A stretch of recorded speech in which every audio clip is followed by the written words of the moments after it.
ฉันลาผัวมาเลี้ยงแม่นางเนื้อลอยเลือเตนอมาแล้วบ่มีผู้พานนเนื้อเนื้อลา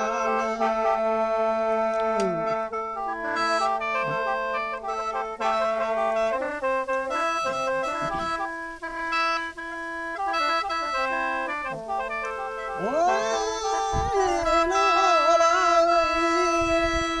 กันนั้นพ่อแม่น้องนางเอ้ยเพื่อนก็เท่าแก่แล้วสิจับจุกบ่ใบเรือใบนางเอ้ย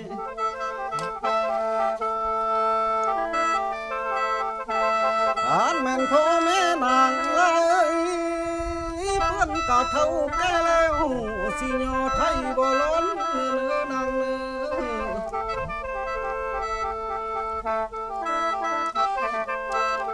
หายก็อยากไล่น้อง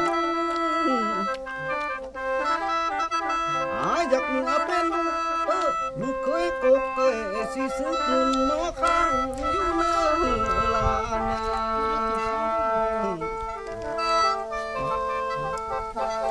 สายก็อยากเหนือเป็นลูกเคยกลางอยู่เลยสิสืบหนุนหมอห้าอยากเหนือเป็นลูกเคยร้านหยัดย่อยสิสืบสิ่งแนวเรือนเจ้าเนื้อลาน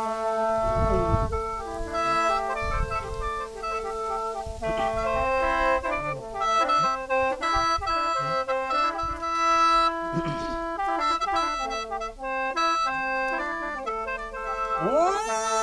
ยน้อลายกันไอ้เมื่อเป็นเคยเงินน้องน้อนางเอ้ยถามแม่นป้าลองเตอต้นไอ้นี่กะสิควางให้เนื้ออยู่เนื้อนางเนื้อการเลือกกินเลือกไข่แม่นายเป็นร้อยเนื้อลาอย่างนี้มันพี่เด้อผู้สาว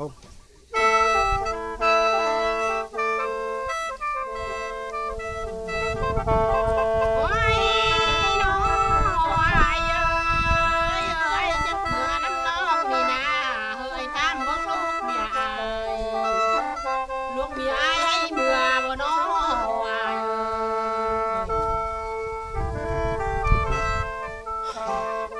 แอนให้เมื่อเด้สิต้นน้องคำเอาได้เด้ออายเด้อหายก็คานแท้บ่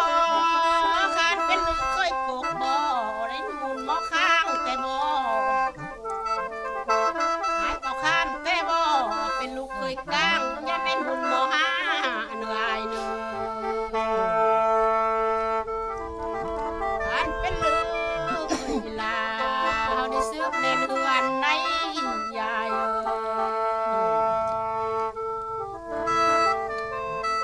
ย่านตัวน้องนี่นะมาเฮียนเฮ็ดให้เฮียนถึงให้ปลาคานั่นแล้วเอาเฮียนดินนะยันถึงหน้าป่าลานน้องเฮียนเอ้ยตันสูงถ้าถึกเจ้ามีเมียแล้วเต็มที่น้องบ่ไหว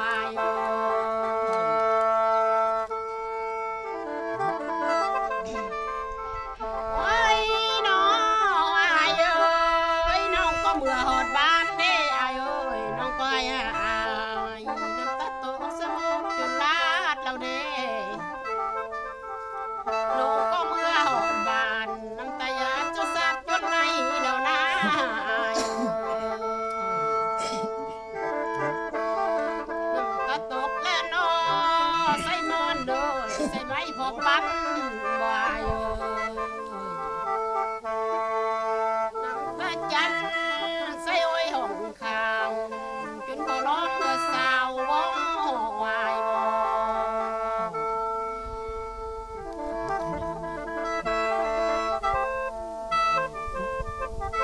โอ้ยน้อลายกันน้องเบาจริงแท้น้อนางเอ้ยคันแม่นลูกกดอายสิต้นอายบ่คันเสีย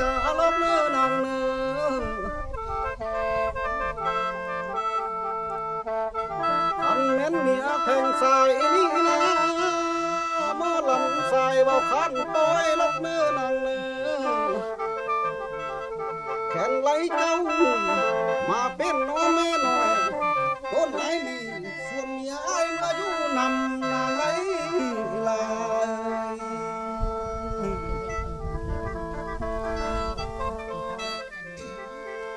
โอ้ยน้อ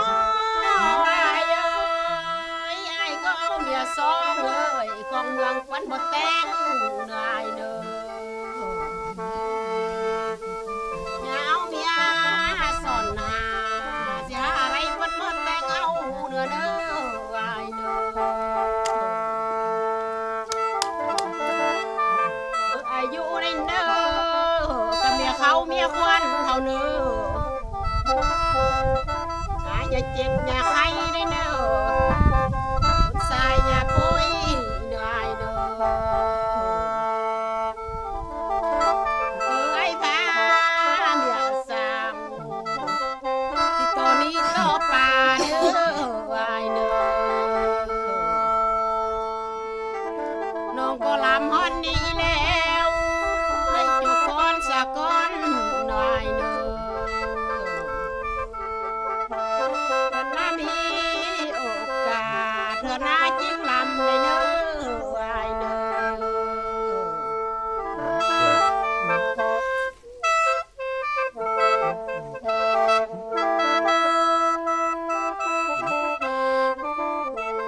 โอ้ยน้องลายน้องยาลาจักให้ในเนื้อดังเนื้อ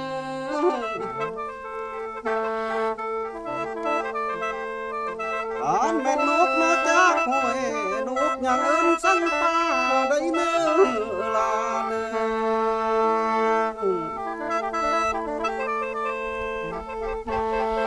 นางยาลาจากสายได้เนื้อคันแม่นเขาจากลาหันหน้ากันยังเอิ้นสั่งคนที่สั่งต่อกังให้เนื้อนางเนื้อฝันไกลนี่น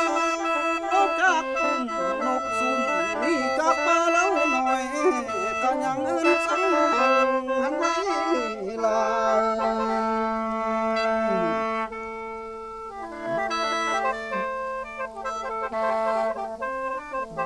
โอ้ยน้องลายน้องผู้ลาจากไอ้น้อนางเอ้ย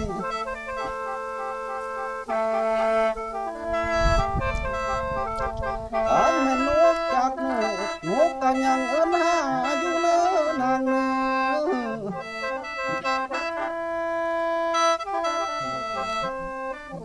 อันแม่นกาจากกา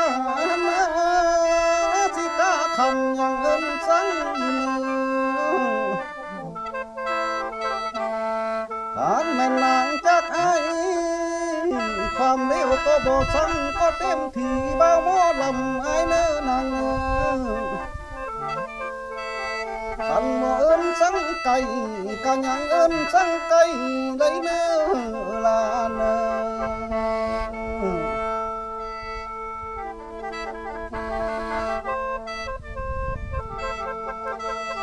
นางเมื่อนี้เน้อเมื่อหาเน้อสิผัวฮักผู้ดูแพงเจ้าเน้อนางเน้อ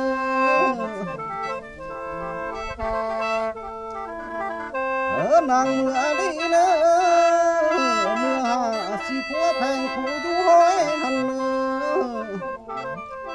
เมื่อหาผู้เบาหน่อยสิคอยท่าอยู่เฮือนเมื่อน้องเมื่อนี้เน้